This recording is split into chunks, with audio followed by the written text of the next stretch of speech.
जब भी हम स्ट्रोक या पैरालिसिस की बात करते हैं तो हमें लगता है कि ये खाली एल्डरली पॉपुलेशन की प्रॉब्लम है, लेकिन ऐसा नहीं है। स्ट्रोक यंग एज पे भी हो जाता है।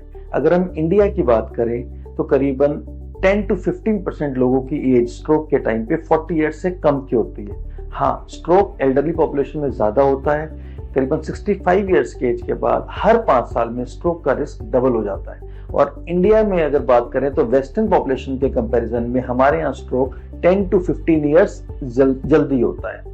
अगर हम यंग स्ट्रोक की कॉजेज की बात करें तो कुछ कॉजेज कॉमन है, जैसे diabetes, blood pressure, smoking, excess of alcohol, cholesterol बढ़ा होना, poor diet, lack of exercise, stress, sedentary lifestyle, sleep proper ना होना और ओबेसिटी पे मोटापा।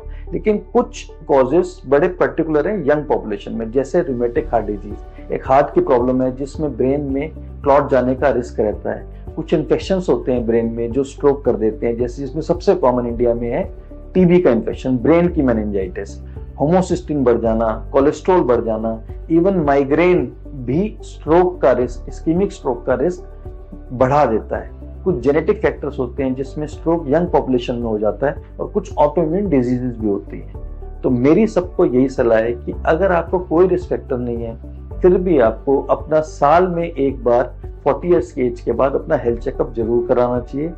और अगर आपको रिस्क फैक्टर्स हैं या आपकी फैमिली हिस्ट्री स्ट्रॉन्ग है तो आपको यंगर एज पे अपने हेल्थ चेकअप कराने चाहिए और थोड़ा फ्रीक्वेंटली कराने चाहिए।